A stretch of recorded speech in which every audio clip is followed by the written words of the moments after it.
Hello, hello, hello. Welcome to the Positive Principal. Hey, Polly. Hi, how are you? I'm good. I'm trying to center myself in this picture here. I'm doing good. What's going on?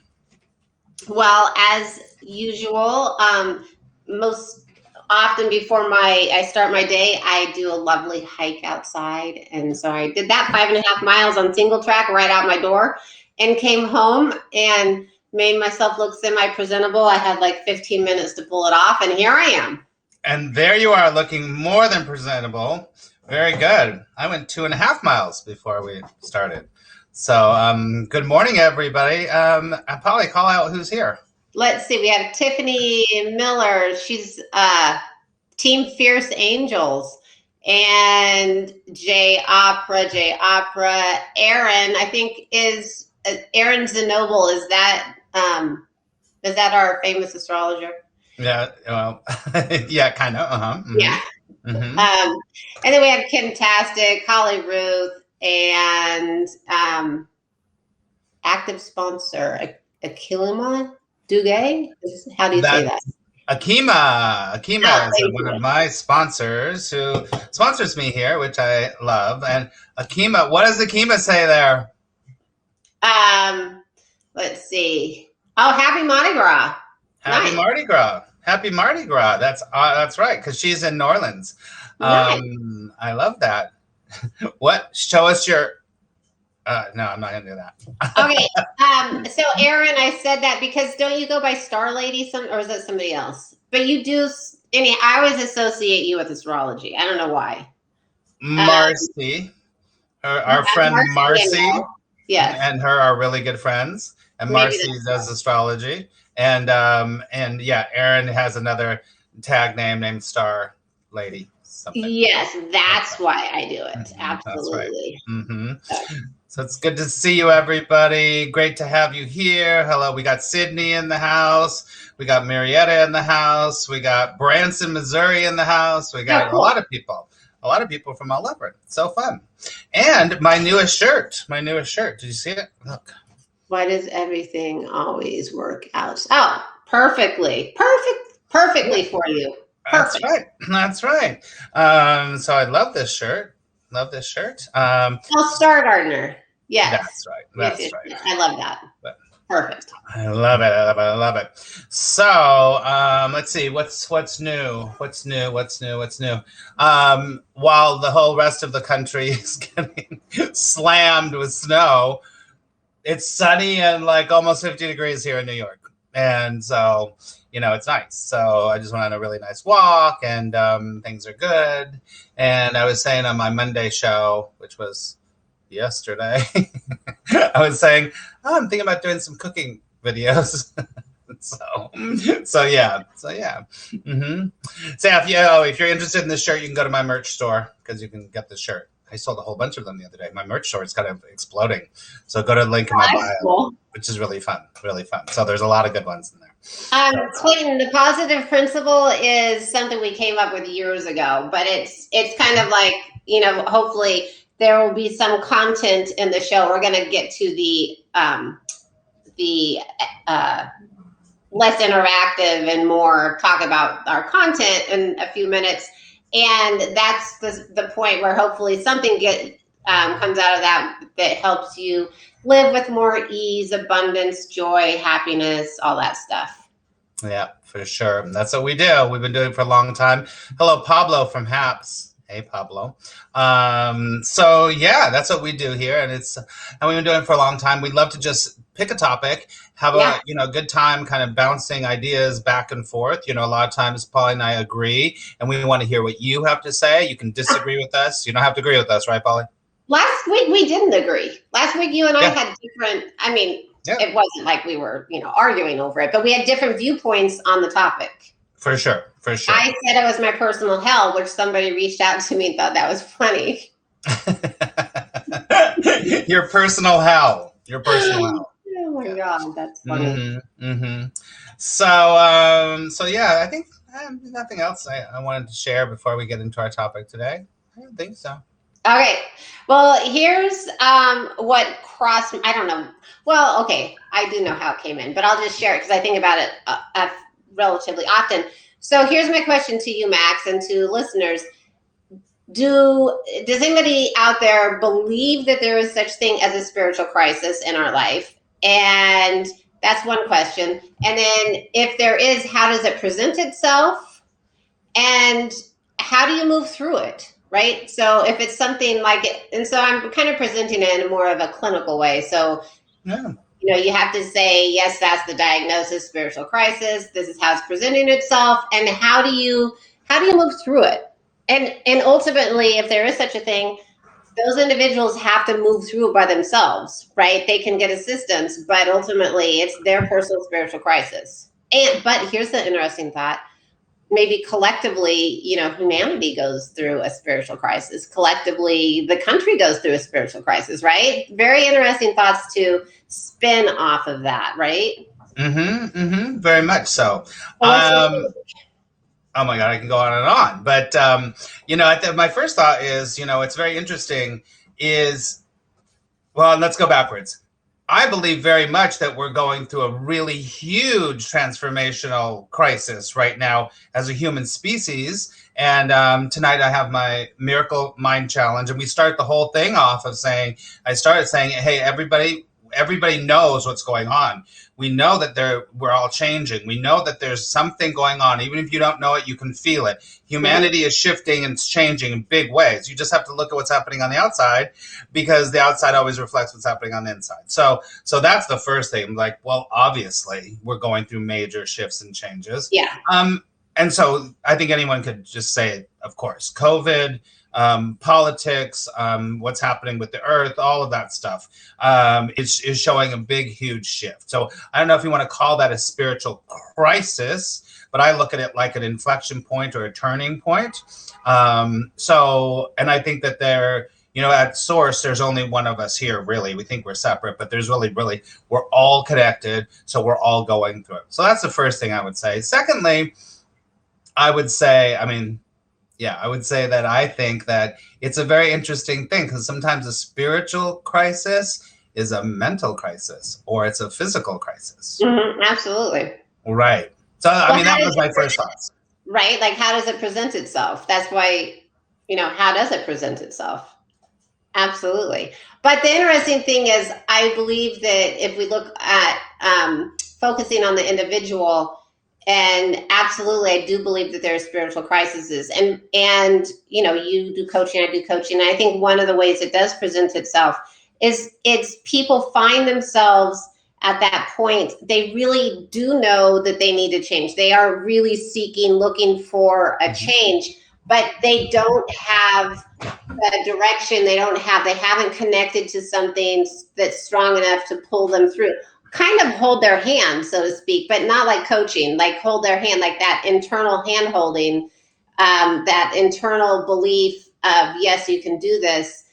And then you can move forward into really living your purpose. And it's right at that crux of, can I do this? And really having to have faith in, yes, I can make these changes and live my life purpose. And often before, like when you're in the crisis, you have to really turn over and say, okay, I have faith in this process, because you don't have anything else to go on. And that is the crisis. And I will say, yes, it presents as crisis. It presents, maybe somebody's leaving addiction. Maybe somebody's like having to completely disrupt their life. It is a crisis in their life. So I believe for many people, the word crisis is right on, because it tears up their life.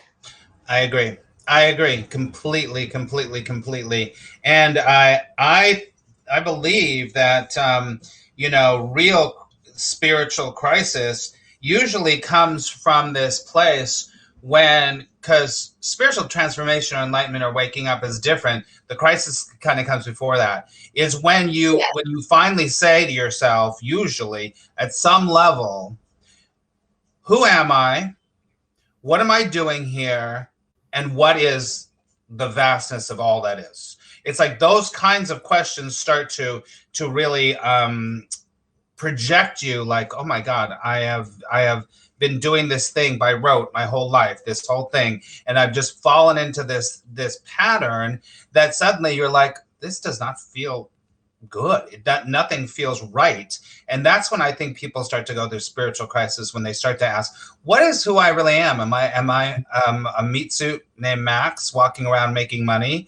Or am I something much more than that? And really, that comes at a very different time for different people. And I think that that's kind of where we come in on some level, is to be like, okay, so now you're questioning. That question can bring you into a whole new relationship with yourself that you never had before. You know what I mean? Yeah, and I mean, it is interesting. I like Erin. She said, the bottom fell out of what I knew to be true reality. And it was beautiful and very, very scary. And I think that that's a very, very, well, poetic way to look at it, actually. But it really is. But the crisis comes and when you can't let go. The crisis comes and when it's so afraid, it's so scary to let go of what you know and have faith that something else will fill the space, right? That you're letting go and you have this vacant space. It is really scary. But we all at some point have to do it. Regardless whether we call it spiritual or whatever we call it, at some point, all of us have to become accountable and have to recognize, where we are, where we fit into the universe, where we fit into the world. I agree completely. And Tiffany says, so what's the definition of a crisis for you? Because that sounds like an opportunity to heal. Yeah, for sure. But many times it's really painful. Listen, many times this work is like really painful. It ain't like all rainbows, and I would say it's not rainbows and fairy tales and like woohoo. It's actually, it's actually something that you got to turn around and face yourself a lot of times and go, okay, it's I don't want to sound dark, but there's a reason why there's something called the dark night of the soul. Is because you have to like finally just go, I've been living a lie. This is not good. Something's not right. I don't feel connected. I don't feel purposeful. And, we can go super deep into it, but I think there's layers and layers and layers of that kind of spiritual crisis. And then you can also, I think too, I don't know about you, Polly, but I think you can have a real spiritual crisis. And then, the ego can take over again, and then you run away from it. And then you kind of pretend like everything's okay again, instead of like having a real breakthrough. Absolutely. I mean, I think that happens all the time. But I think most people that go through something, I mean, look at, most people that are alive will go through some challenges that when they are going through those challenges, they're not stopping, they're not pausing and say, yay, opportunity for healing, right? Mm-hmm. Because there's usually some pain there that they're not, it's painful. I mean, whether you're going through a divorce or you're going through whatever, it's not like you're sitting there and saying, yay, opportunity for healing. It's like whether, maybe you're happy with the divorce, but it's that painful time before, or maybe you're happy with, whatever, the loss of a loved parent that has been suffering, but you still have that grieving. And so we can't always identify it as healing. And I think that that's when it comes in as a crisis, because we can't identify it as a healing. Yes. Certainly there's things in my life where I can say, I know something good will come out of it, but this is really tough right now. Right. Look at what Clayton, thank you so much. Clayton says, considering I went to treatment for manic depression and I didn't have to go, I volunteered and went in for treatment in handcuffs. It was the best thing I've done in 5 years. I so admire you. Spiritually, I feel strong. Praying every day has helped you for sure. Because you know what, I do believe very strongly that it is, it can, a spiritual, crisis, the dark night of the soul kind of situation can kind of guise itself in mental issues also. And this is like, first of all, I'm not a psychologist. I haven't been, whatever. But, you got to take care of that stuff too. But it will guide itself in those kinds of things. And I think it's really important that we see it. And then we have people around us and you reach out for help for sure. And Clayton, I would say, good on you, buddy, because that takes a lot of strength to be able to say, I know I'm in a crisis. I need help. It's huge. Huge. Well, and I think one of the ways that really that we can, similar to what Clayton did, find people that are healthy, surround people that do have a balanced life, that are healthy. And sometimes that means that you're going to be around people that aren't your normal family or your normal friends, right? Because typically when we're going through something and we're going to have a big change, we need to we need to at least find one person that's outside of our circle, that's outside of our way of thinking. That's right. That's totally right. Because usually, the crisis usually comes because you start breaking out of that way of thinking that you're in. You start to question. I mean, I believe questioning is like the key to expanding in our life. We have to question. And so when those questions start to happen, you do have to, especially with addiction stuff. Yeah. Right. For sure. You got to, make sure that you're taking care of yourself by bringing people in that will help you, that will be healthy, especially at the beginning where you're really, really, I think spiritually and physically and mentally, you get super vulnerable at those times, really, really, really vulnerable. And that's why you got to be really careful about who you're around. I think it's So Marilyn's asking, how do you get someone to go for help when they refuse? Marilyn, that's a very tricky, sad, whatever situation to be in. But, you can have people that they're not going to change their life. And so maybe the lesson there is for you to recognize they're not going to change their life, but what I can do for them every day is pray for them. I can meditate and see them as being healthy and well. And that's good enough, because if you don't spend an ounce of your time waiting for somebody to change their life, I'll just put it out there. That's great advice. I think that's really true. We can't wait around waiting for someone to change. You're so right. Mm-hmm. And I think that you're right. To use that kind of corny phrase, just be a space that if they need you, you can be there for them. With boundaries, though. Right? Oh, of course. Yeah, there's no enabling going on here, for sure. No. Let's see. Craig says, nowadays seeking people that are healthy is not impossible, but is a rocky road to success. True. I mean, I think one of the things that's really interesting that has come out in the past year is, the type of work that Max and I do is, metaphysical type stuff. But I think it's interesting because within the metaphysical stuff, we've had the QAnon crowd. And so who can you trust? So you follow your gut instinct. I agree. Yeah, it is. We've talked about that here before because one of the main subgroups that have been really affected by the QAnon conspiracy stuff is spiritual, and I was just looking at somebody online who I know that probably about 3 or 4 months ago was putting out things about Tom Hanks is eating children and Meryl Streep is, all of that stuff. And I was just like, listen, I don't understand what you're talking about. And I would like to know, I would just kind of like to know, where's your proof of it? Like a list of like hundreds of people. I was like, I'm just interested. Where do you get this list? And then they never said anything. And it's very interesting because they've been off of social media for a long time. And I just saw that this person had come back and I was just like, I wonder if that person, because this is a spiritual person in the world. And I was like, I was just like curious about what this person's journey has been since everything that's happened the last like 2 or 3 months. Right. It's very interesting. It's interesting. That could have caused a spiritual crisis. That could have caused a spiritual crisis.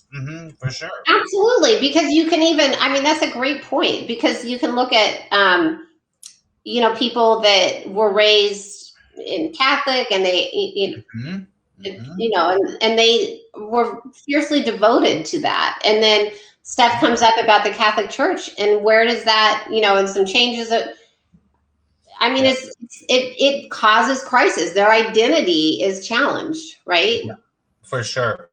I think that everything, everything that we go through in our life, on some level, is, I want to say fodder, is like food for helping us to come back to the truth, right? And so we're either going to accept it as truth and go, or we're going to be like, this isn't really real. And I think religion, people come to that have been, I mean, I know people that have been brought up in cults, and then they wake up and they're like, oh my God, this is, I mean, literal cults. Yeah, some would say the Catholic Church is a cult, but not really. But people have been brought up. There are so many religious cults going around in the world that people are raised in as children, and they wake up and they're like, oh my God, there's another way of looking at the world.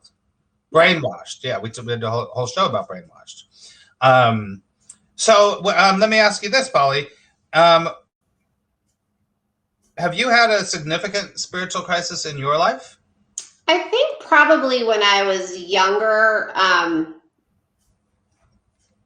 so probably I think I've had minor ones along the way. And then, probably when I had like this incredible transformation type thing when I was in my 40s, I wouldn't say was a crisis. I mean, I had like a health thing, but I wouldn't couch it on a crisis level, because all of a sudden I found peace. But I would say different little stepping stones between like growing up, where I just felt completely, non-supported, and I had to figure out things on my own, right? But even as I figured things out on my own, I would find happiness, but it was still like, okay, I'm still searching. So certainly many ones, but then like the big transformation was more like, yay. Yeah. How about you, Max? Oh, let's see. First of all, I would say, Aaron, read what Aaron wrote there. It's really interesting. I don't see. Oh, yeah, the cult thing. That is interesting. Yeah. And so I think I had a pre-awakening when we left that church. Really yeah, that's true. Yes. I feel like I've had 2 or 3 spiritual crises in my life, and I'm going through one right now. And it's very interesting because it takes different forms. It's different forms. It's not always the same thing. And I think it depends on who you are, how you're developing, how your relationship to yourself, God, whatever, is always changing and shifting. And I've had a couple of major spiritual crises in my life, and I'm going through one right now, right now, for the last since I left California, and it's little by little. Well, probably started before, right? It started. Yeah. Catalyst was before you left. That's right. Something that was the crisis. Now you're calibrating to this new stuff. Calibrating. That's right. I'm calibrating. That's right. And that calibration is not always easy. Right. And it's asking me some really intense things about and what's very interesting is that because this is my work, it's making me have to rethink all of the stuff that I'm teaching people and how I'm teaching it.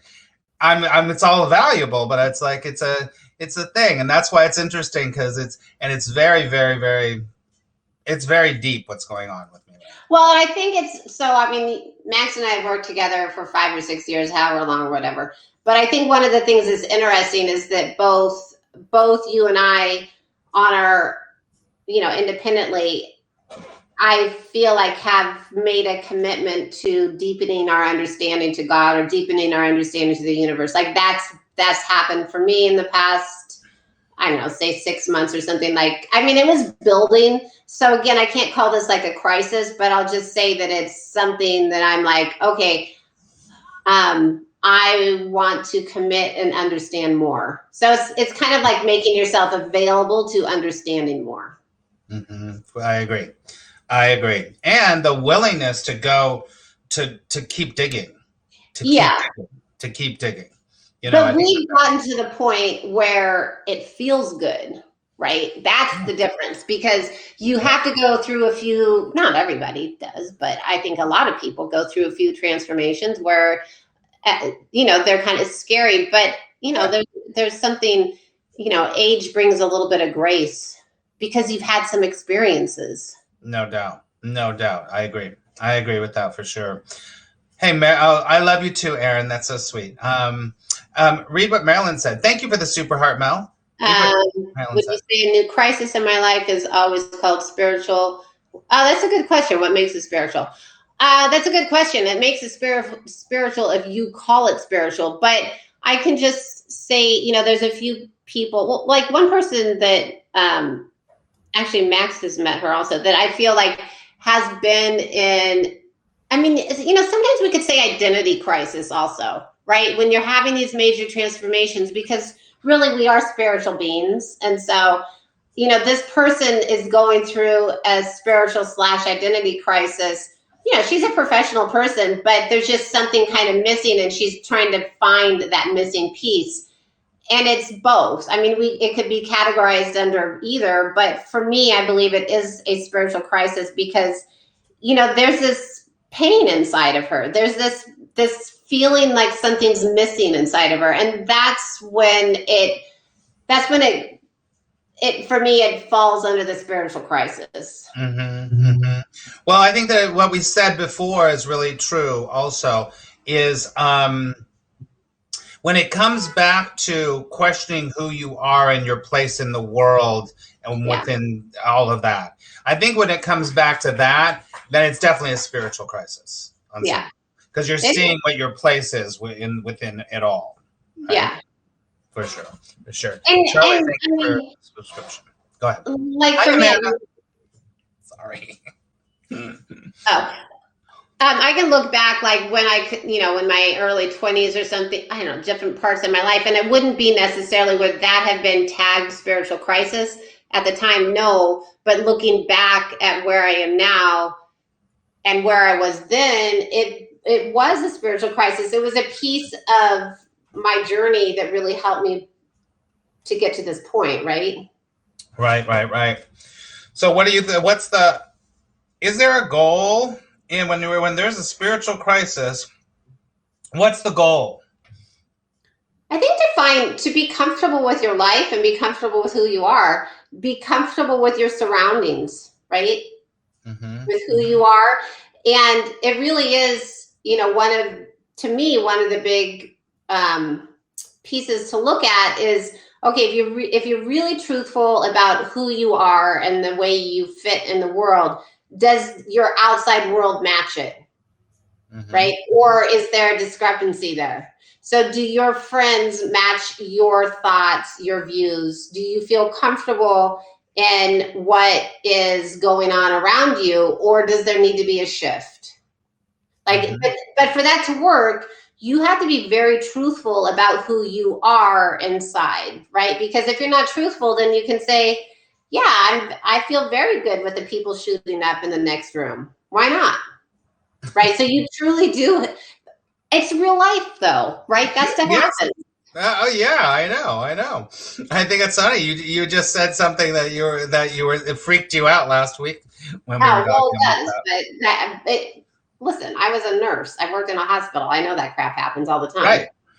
Well, it's what you're saying here is really important. I think that it is that thing that we are, which is, I would say it's not a symptom. It's a result of being completely okay with anything the way it is, and not being in resistance, being in resonance.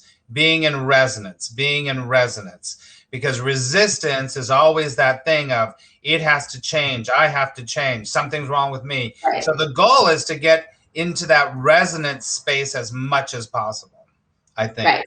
I think there's something bigger than that, but I think that but I think that's true. But I think I totally agree with that. But I think part of that is honoring, okay, this is how I feel, and I'm going to take a little look at the people and the things in my life what does not match, and what doesn't match, I am not going to react to anymore. I'm going to let it go. I'm going to let it do its thing, and I'm doing my thing.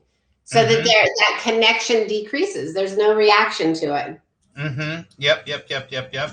And that's not judgmental. That's not saying, well, that person's not good enough for me, or that job's not good enough for me. It's not being judgmental. That's not a fit for me. Yeah, it doesn't feel right. It doesn't feel right, which we come back to. Mel says, to me, we are not designed to be stagnant beings, constantly moving, changing, and evolving in our journey of understanding. I agree with that. I agree with that, definitely. But I also believe, in the paradox that the more we stay and sit, the more that we grow. The more that we try to get somewhere, the more that we keep trying to get somewhere, and we stay in a rat race. But a lot of times in a spiritual crisis, you need to stop everything and sit down and just go, okay, what's happening right now, so that you can grow. Well, I think that's an interesting, I totally agree with you, but I think it's an interesting thing, because you have to almost explain the process of that. Because once you really do, say you're in a crisis, once you really let go and you're like, I can't control anything outside of me, I'm just going to be here, everything around you changes. And in doing so, everything around you changes, you start changing. But what really had to take place is you letting go and pausing, right? So truthfully in our life, control it. Yeah, I mean, truthfully in our life, our life changes a lot, but that doesn't mean that we're actively grappling to make these changes. It's more like we are allowing things to come in, and that's the difference. It's not like this active grapple of controlling. It's allowing and having faith, and that's the difference. And that listen, that you get to that point where controlling things, you're just not interested in anymore. You're not really interested in it anymore, where you used to be very interested in it. And it's very interesting because Clayton says, what's on my shirt, which is what I earlier said. Why does everything always work out so perfectly for me? That's what it says, which is kind of addresses what we're talking about a little bit. Because you get to the place where you are in that resonance, where you're like, everything's working out. It doesn't mean everything's working out the way you think it should. But it's all working out on that level to what it's very hard to put this all into words, because it's the flow of the universe. It's the flow of saying yes when you need to say yes, and going, I feel like I'm going to say no, but maybe it should, and stepping back and not saying yes until it's right. All of those things is what a spiritual crisis will bring you towards. And it's also, you can always choose again. Right? You can always, you can be like, yeah, this feels good right now. Well, next Tuesday rolls around and it doesn't feel so good. You can always choose again. And there's never, that's another thing, is there's no right or wrong. There really isn't. There's no right or wrong. There's no judgment. It's not, I think it's also important to recognize that there's not good people, there's not bad people, there's not good whatever. It's all the same. It's all what we label, but it's what fits you personally. It's very interesting, because the more I have to be, just say this to you, Polly, the more that I listen to you lately in the last 8 months or something, the more you sound like you've been doing A Course in Miracles. Oh, right. Well, listen, it's kind of crazy. Right, but it's not my, it's not my Bible, so to speak. But that comes back to, let me just say this really quickly, and then just because, because one of my favorite lessons in the Course in Miracles is you're giving everything the meaning it has for you. Right. And so that is our point of power. What meaning are you giving something? That just makes me think about that. And here's the thing, like, there's so many spiritual teachers, books, and all that stuff out there. Most of them have, like, you can read it, it was like, and you'll be like, yeah, this fits me, or it doesn't. But most spiritual, like, well-known spiritual practices or books have a common theme. Of course. And I don't have like one that. Yeah. But you're right. they have a common theme. They're all like, so wherever we, I mean, I was practically born in a barn, not really, but it's like, however we get to this, we get to it, right? I know, it doesn't matter. And it's the experience that, that comes back to it. I mean, for sure. So lesson two, that's right. Lesson two. True is a bit of both trust over fear. Yeah, trust for sure. That's why I got this tattoo. Okay. All right. This is a good conversation. Yeah. Okay. So I have a topic for next week because of course, just something to think about because it's a little segue on this. We talk about being psychic, right? We have those abilities, but let's see. So somebody posed this to me today. Actually, my hiking partner did. Who's leaving on Monday? Saturday. So she won't be able to join me for a while. Chloe. What was it? Something about like, because there's so many psychics out there and you go to psychics for advice or for guidance. I like the word guidance better, but like how do you know that you can, maybe they're in a crisis, a much different crisis. How do you know that they can handle your crisis or give you guidance, right? If they're on a different vibrational level, that's the way to put it. So maybe just for under the concept of understanding this. So say Max is at vibration level 8 and he goes to a psychic that's at vibration level 2. Is that advice, that guidance going to work for Max? Probably not. Something to think, like I'd like to talk about that a little bit next week. Maybe. Because that can be applied to anything in life. Absolutely. For sure. There's no doubt about it. Interesting. Okay. All right. Do we want to say anything before we wrap up? First of all, thank you all for being here. It was great, really great interaction today. We're here every Tuesday. We may definitely be following Polly, everybody. Follow Polly right now and follow everyone in this room if they're on HAPS. We may start switching off between Polly's channel and my channel. We're just getting Polly up to speed on doing the back end and being the director here. So definitely follow Polly because Polly's also starting something new and stuff. So follow her. And March 2nd, we have a very, very exciting guest. So what you don't want to miss. And I'm not sure whose channel that's going to be on, how it's going to be done. But that guest, I can assure you, you do not want to miss that. For sure. And I also am going to do this really quickly. I want to share with you all that we have started putting these audios up because this last iteration of the Positive Principle, it was a podcast for all last year. And so we have started to record them, and so you can go back, and now we are recording them. I'm cutting them. We're putting them for podcasts because there was quite a few people that were like, "Oh, I like to listen to you on my walk." So it's podcast again. So you can go back up there and watch it. So okay, all right. Go ahead, tell them how to contact you, Polly. Yeah, I just want to say thank you for everybody listening, interacting today. It was really good. I mean, I very appreciate it. So you can learn more about me at my website, which is pollyweiram.com, and my Instagram, which is polly_Weiram. And I write blogs that are posted. They're on my website, but they're also on Your Tango and soulspring.org. Awesome. Definitely check her out.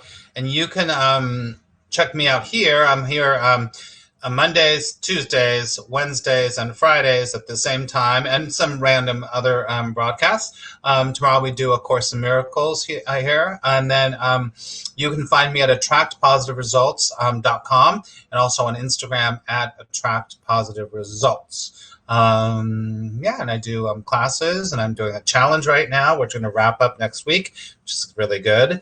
And then I've got a new a whole new thing coming up, which I'm really excited about. So it's coming up. Okay, and I have, which I mean, okay, well, it's kind of cool because we have lots of exciting things going on. But I'm hosting a spiritual retreat in Sedona in the beginning of May. It's 3 nights. It's all inclusive. But it's spiritual retreat, so lots of the stuff that we talk about. But it has a ton of it's focusing on intuition.